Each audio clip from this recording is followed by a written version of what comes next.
रखमाबाई राणी सकळा ओवाळी तो राजा विठोबा सावळा। विठ्ठलाच्या आरतीतील ही राही आणि रखमाबाई सोबत विठ्ठल अशा तिघांचं एकत्रित असणारं आणि संपूर्ण महाराष्ट्रात दुर्मिळ असणारं मंदिर आपल्या इस्लामपूर शहरात आहे। शहराच्या मध्यवर्ती आणि गजबजलेल्या गांधी चौकात हे मंदिर असूनही इथलं वातावरण अगदी शांत आहे। तब्बल 250 वर्षापूर्वी बांधलेलं हे मंदिर आजही सुस्थितीत आहे। या मंदिरात आषाढ शुद्ध दशमी ते कृष्ण प्रतिपदेपर्यंत श्री आषाढ उत्सव साजरा होतो। उत्सवामध्ये महापूजा, भजन, कीर्तन अशा सेवा होतात। आषाढ कृष्ण प्रतिपदेला दहीहंडीने उत्सवाची सांगता होते।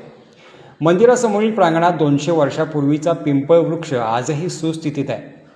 प्रवेशद्वारावर नगारखाना आहे। मंदिरात माधवाचार्य मंद्रुपकर यांनी सलग 60 वर्षे भागवत सप्ताहाचं आयोजन केलं होतं। त्याशिवाय हनुमंतबुवा वाठारकर यांची सलग 50 वर्ष कीर्तन सेवा झाली आहे। मंदिरामध्ये प्रत्येक एकादशीला महिला मंडळाकडून भजन सेवा केली जाते। कोजागिरी पौर्णिमा ते त्रिपुरारी पौर्णिमेपर्यंत काकड आरती महोत्सव होतो।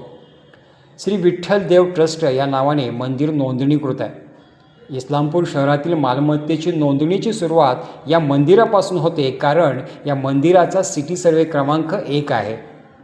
सुहास वावेकर हे ट्रस्टचे अध्यक्ष म्हणून तर पुजारी वासुदेव वावेकर नित्यपूजेचं कामकाज पाहतात। आज आषाढी एकादशी निमित्त राही, रखमाबाई आणि विठ्ठलाचं एकत्रित दर्शन घेऊया।